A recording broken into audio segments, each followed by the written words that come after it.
What if it only sells for $1? I can't put a reserve on it? Oh my God, how's it going to sell for anything? Why would I do that? Today I'm Behind the Gavel with Jason. We're going to talk about this very issue of why we don't sell with reserves and what that means for you as a potential seller and or buyer. We're going to share this on my page. There we go. So we sell a lot of items here at the Casey Auction Company. We're one of many auction companies around the country that do that. And we've seen time and time again the pitfalls of selling and offering objects with a minimum bid or a reserve price or unrealistic expectations. And today we're going to be talking about what that looks like and why we are so firm in our position that we sell everything that comes through here without a reserve price, and why we feel and know that it brings you more money as a seller, and why it brings more excitement to you from a bidder standpoint. So the other day, we got had a potential client who could not get around the idea that we were going to offer their items with no reserve. And what that means essentially is we start all of our items at a $5 opening bid price online, and it's going to sell to whoever bids the most money at the end of the auction. And we have found that for our buyers especially, it really creates that excitement level and interest in an object.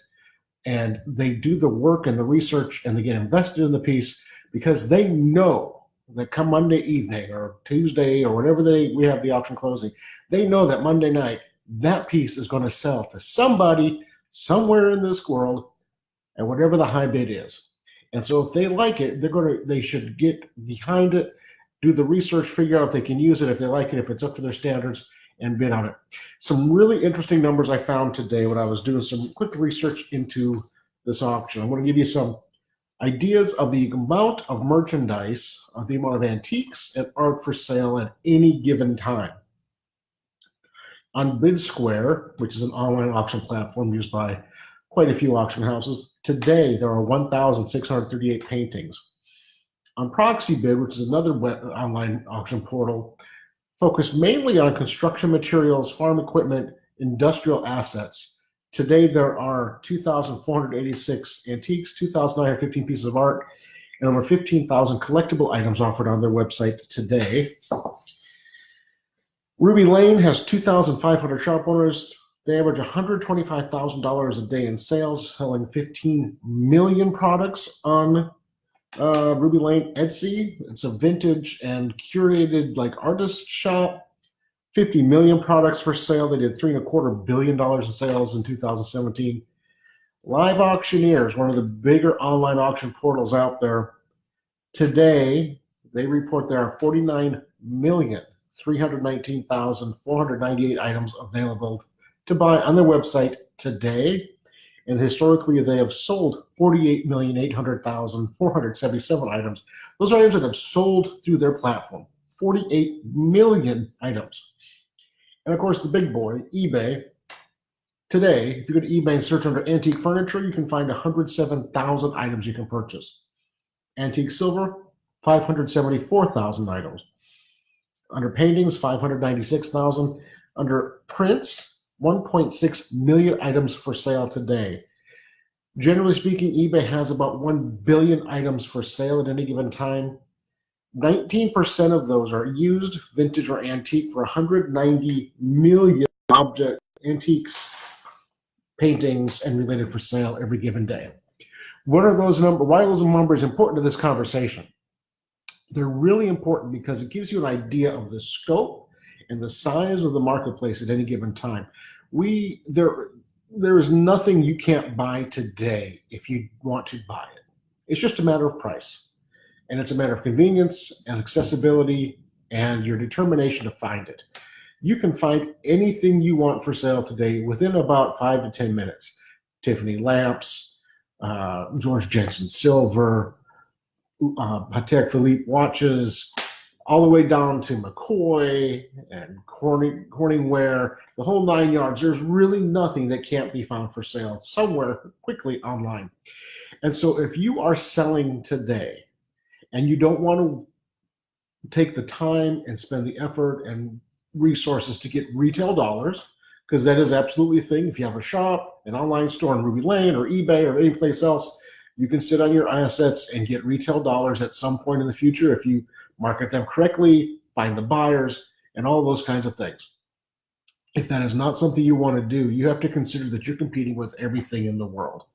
Now, most people buy locally.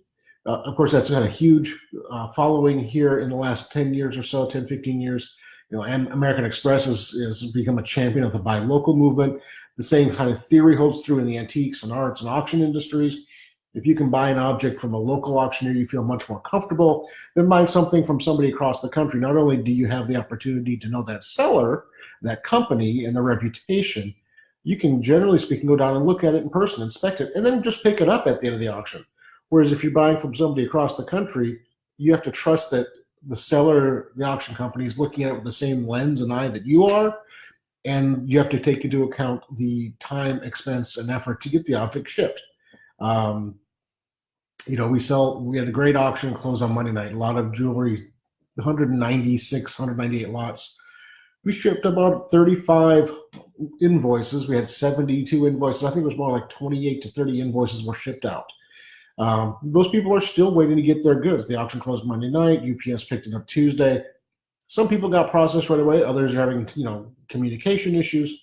And so they're not getting their objects until Thursday, Friday, maybe Saturday or Monday next week. Whereas if you live here in town and you needed it right away, you could have come here Tuesday afternoon and picked up the object. So that convenience factor of buying from somebody local is a huge factor. The cost of buying from somebody local is also another huge factor. You don't have to worry about spending, jewelry is not much, but even a small package UPS with insurance is going to be $25, $30. Larger objects, of course, get more. Shipping a painting across country can cost hundreds of dollars really quickly, depending upon the size of the painting, right? So as a selling company, one of the things that we use to create interest and drive market value is the no reserve, no minimum auction methodology. And why that is important is on that jewelry auction we just sold, we had 198 lots of jewelry. We had over 300 registered bidders. And there was just tens of thousands of lot views and thousands of bids placed and a lot of activity, a lot of interest and excitement.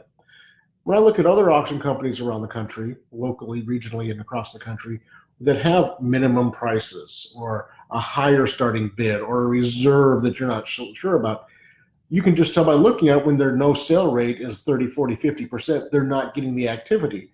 And so, yeah, you might have protected that item for $500, but you didn't sell it. And you didn't sell the other, you didn't sell 5 of the other 10 items that you wanted to sell. And so you are getting less money. And what we see more often than not is if you have a $500 opening bid price on a ring, let's just use a ring as the example, you might get it sold for $500, but that's probably where it's going to stop. Unless you've grossly misvalued it and it's worth $5,000, then it will go up. But if you think the ring is worth $500, you start the bidding there, well, you might find that one person's like, well, I'd buy it for $500. You're not going to get 2 people who think it's worth $500 but would pay $550 or $600 or $700 so that other person doesn't get it and that they do. Once people start bidding on an object and an asset and an item on a ring, they take ownership of it. Even if it's a $5 bid, they have taken the steps to ownership by placing that $5 bid. And it is so important when you're looking at buyers to get them invested in the object, in the asset, in that ring, because once you start to bid on it, you want to own it. And we have seen people bid, over and over and over again over a 2-week period because they want it. They start to, think about wearing it with their favorite dress. So they have an event coming up and that ring or that necklace is going to be perfect. And I can't believe that other woman's not letting me have it. And so we really see time and time again, the National Auctioneers Association did a study on this a few years ago. I couldn't find it really quickly, but I believe they analyzed the auto auction market, right? Because there are auto auctions every day around the country. That's where a lot of dealers buy and sell inventory. They have found that the auction houses that sell without a reserve tend to get more bidders and activity and higher prices than those that do. Again, for those very reasons, if the dealer is there and they know that that car is going to sell, they're going to go to that auction. They're going to make the effort to go to that auction because they know that the cars there are going to sell. Whereas an auction house company that has high reserves and a history of not selling things at a reasonable price, they're not even going to invest the time and effort to go. So those are kind of what we see regularly when we talk about putting a reserve on it or not, and why we don't, except in very rare circumstances. We just find that the bidding activity and the prices realized are so much stronger without a reserve, because you get that passionate bidding, that passionate buyer really looking to get that piece and bring it home, when you're competing against millions, if not billions, of items being sold on a daily basis around the country online. And that doesn't take into account all the small websites, personal websites. It doesn't take into account all the estate sales and auctions and thrift stores and antique shops that are still standing around. There's 10 to 30 estate sales every weekend here in Kansas City. Then there's flea markets, and there's antique shows, and there's antique shops, and there's Brimfield in Massachusetts, and Round Top in Texas, and the Rose Bowl Flea Market in California. There are all these opportunities to buy. So if you want to stand out when you're selling, you got to do things to make sure that your objects and your items stand out. Quality of goods is obviously important, but that idea that the object is going to sell, we find, is one of the most compelling reasons, and the compelling instances to get people to register, bid, and buy at our auctions. Thank you all so much for watching. If you have any questions, go ahead and post a comment here. Drop us a direct message. Post a comment on YouTube if you're watching it there later on. You can always send us a direct message, or send us an email at info@kcauctioncompany, info at letter K, letter C, auction company, spelled out, .com. Give us a phone call at 816-283-3633, or always send us a direct message here on Facebook if that is where you're watching it, or on LinkedIn, where you post these on LinkedIn as well now. So we're getting these videos out in a lot of different formats. So again, questions, go ahead and find a way to get in contact with us. We're happy to address your questions, comments, and more. Next week, I will be in Bloomington, Indiana at the Certified Auctioneers Institute classes. This is my third and final year. I'll be graduating from that next week, and I may or may not be posting a live video. I might have to repost a previous video we did because I might be in class. I don't know the times of the scheduling. I will probably hit just some live videos here during the week, though. Thank you all so much for watching. Check out our website right now for great jewelry auction and some spectacular antiques and artwork coming up soon. And have a great St. Patrick's Day weekend.